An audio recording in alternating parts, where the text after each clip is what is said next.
Hace tiempo, hablando con Conrado y de Ruter y viendo cómo se explotaba el dato en las administraciones públicas, pues estábamos reflexionando sobre ello y nos dimos cuenta de que realmente las administraciones públicas, que tienen muchísimos datos de los ciudadanos, no están sacando partido de ellos. Es decir, lo que está pasando hoy en día es que las administraciones públicas no se aprovechan de los datos que tienen. Desde hace un año tenemos foco en la parte de administración pública, tanto en España como Portugal, y estamos trabajando con muchas administraciones públicas precisamente para eso, porque para llegar a un gobierno del dato primero necesito tener acceso a todos los datos, tener acceso a todos los sistemas que tengo dentro de mi compañía para luego poder dar ese siguiente paso. Con el clúster estamos consiguiendo una buena colaboración entre la administración pública y la empresa privada.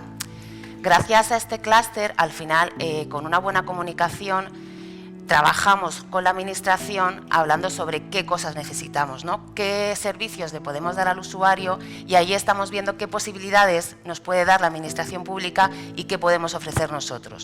Como decía, técnicamente lo podemos abordar. Normalmente el gran problema que nos encontramos es la estandarización de esta información y la calidad que encontramos entre unas fuentes y otras. Las barreras que estamos viendo, tanto internacionales como nacionales, tenderán a ir desapareciendo. Los proyectos tipo Gaia X, que lo que quieren es realmente impulsar el conocimiento y el progreso de la sociedad basado en una recopilación de datos y construcción de modelos que mejoren este conocimiento, es inexorable. En este movimiento la administración pública no puede mantenerse fuera y, por tanto, pues debemos de garantizar los dos grandes pilares de la protección de datos. Uno, la seguridad a los niveles de datos y a los niveles de red, y dos, sobre todo, más importante, los derechos de los ciudadanos. Pero la mayor parte del coste de un proyecto con datos se va precisamente en el preprocesamiento, en la limpieza, en la integración, en la normalización, en la estandarización y en toda esta parte, ¿no? Más o menos se calcula que entre un 60 o un 70%, y si pienso en alguno de los que hemos hecho, seguramente bastante más. Espacios de datos, ese lugar, ese ecosistema donde diferentes partícipes colaboran, intercambian la información y lo hacen. Las palabras claves que se repiten en cualquier intervención de la Unión Europea al respecto es soberanía y confianza. O sea, se genera esa confianza en la compartición de datos y además quien comparte, los partícipes en ese espacio de datos, tienen soberanía sobre sus datos. Pueden llegar a fijar cuáles son las condiciones de acceso y uso de esa información. Nosotros solemos decir que el 80% de los datos tienen una componente geográfica, ya sean unas coordenadas o sea una dirección postal. Tenemos esa característica común a muchos de los conjuntos de datos que tenemos. Y además en España tenemos bastante suerte.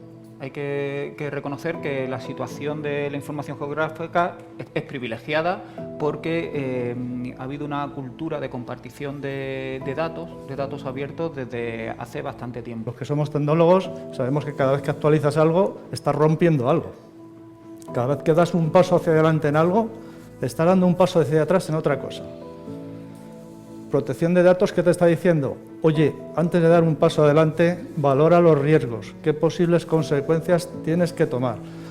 Puede tener esta tecnología para los ciudadanos. Intenta que eso no ocurra y, como sabemos que va a ocurrir, eso es un principio del riesgo, si algo puede ocurrir, ocurrirá antes o después, cuestión de tiempo. Pues vamos a ver, cuando ocurra, cómo lo solucionamos. Adelántate al problema.